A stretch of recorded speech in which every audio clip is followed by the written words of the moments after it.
पहलगाममधील दहशतवादी हल्ल्यानंतर धर्माची चर्चा का सुरू झाली? शरद पवारांचा परखड सवाल. तर सर्व धर्मीयांनी एकजुटीनं राहण्याचं पवारांचं आवाहन.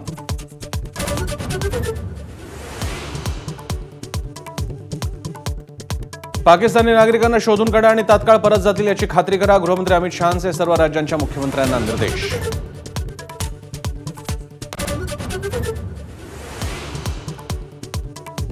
एरवी गजबजलेल्या बैसरनच्या विस्तीर्ण मैदानात शुकशुकाट. दहशतवादी हल्ला झालेल्या पहलगामच्या बैसरन व्हॅलीतून माझाचा ग्राउंड झिरो रिपोर्ट.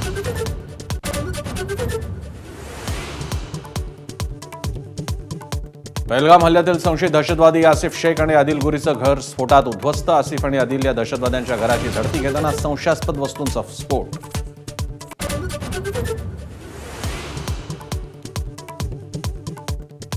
लष्कर प्रमुख जनरल उपेंद्र द्विवेदी जम्मू आणि काश्मीर दौऱ्यावर. श्रीनगरमध्ये 15व्या कोर कमांडरनी लष्कर प्रमुखांना दिली सद्य परिस्थितीची माहिती. पहलगामलाही जाण्याची शक्यता.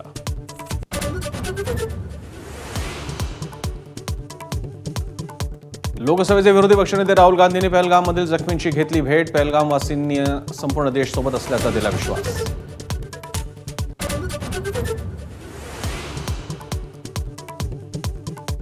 स्वातंत्र्यवीर सावरकर बदनामी प्रकरणात राहुल गांधींना सुप्रीम कोर्टाचा दिलासा. समन्स कायम ठेवण्याचा अलाहाबाद हायकोर्टाचा आदेश स्थगित. यापुढे बेजबाबदार वक्तव्य कराल तर आम्ही स्वतःहून दखल घेऊ असा इशारा.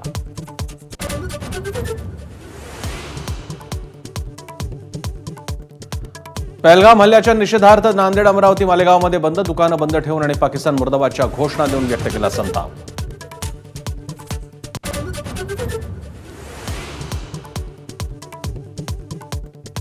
सामाजिक कार्यकर्त्या मेधा पाटकरांना अटक. पण काही तासातच सोडून देण्याचे दिल्ली हायकोर्टाचे आदेश. दिल्लीच्या नायब राज्यपालांच्या बदनामी प्रकरणात अटक आणि सुटका.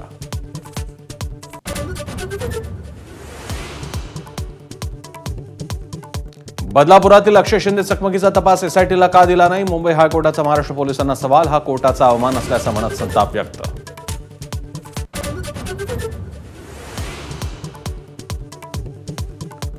सोलापुरातील बार्शी ड्रग्ज प्रकरणात आणखी तिघांचा समावेश असल्याचं समोर. आरोपींची संख्या 12वर तर 3 आरोपी फरार.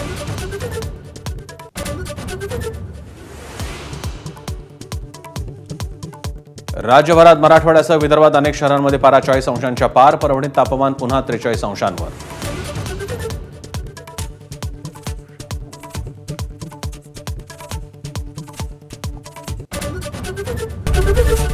एबीपी माझा, उघडा डोळे बघा नीट.